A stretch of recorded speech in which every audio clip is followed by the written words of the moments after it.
In today's video, I'm going to teach you how to find Namecheap name servers.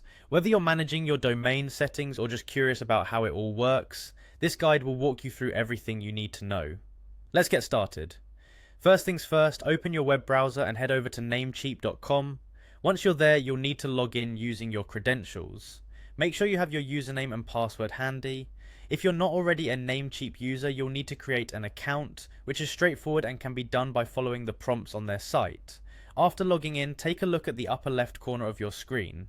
You'll notice a menu near the Contact Us button. It's a good spot to familiarize yourself with as it houses some of the essential tools you'll be using. Right beside a small person icon, you'll see your username. Click on this username and a drop-down menu should appear. From this drop-down, click on Dashboard. Once you're on the dashboard, the next step is to navigate to the domain list. This option can be found in the sidebar, so go ahead and click it. The domain list section is where you can manage all the domains you own through Namecheap.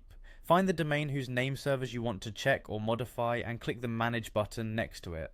Now you're inside the domain management page. Scroll down a bit and you'll find the Name Servers section. This section is critical if you need to adjust your DNS settings. Here you have a couple of options. If you're using Namecheap's hosting services, you might want to select Namecheap Web Hosting DNS. If you have your own server set up, then Custom DNS would be the choice for you. Once you've made your selection, you'll see either a green check mark or a save button. Click it to apply your changes. This is a crucial step. Ensure you've correctly selected the desired server option before saving. After you've saved your settings, keep in mind that DNS changes aren't instantaneous. They can take up to 24 to 48 hours to propagate globally. So don't worry if you don't see immediate changes reflected. Just give it some time.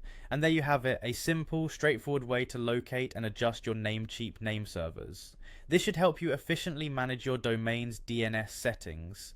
If you run into any issues, don't hesitate to reach out to Namecheap's support team for assistance. Thanks for joining me today, and I hope this tutorial has been helpful.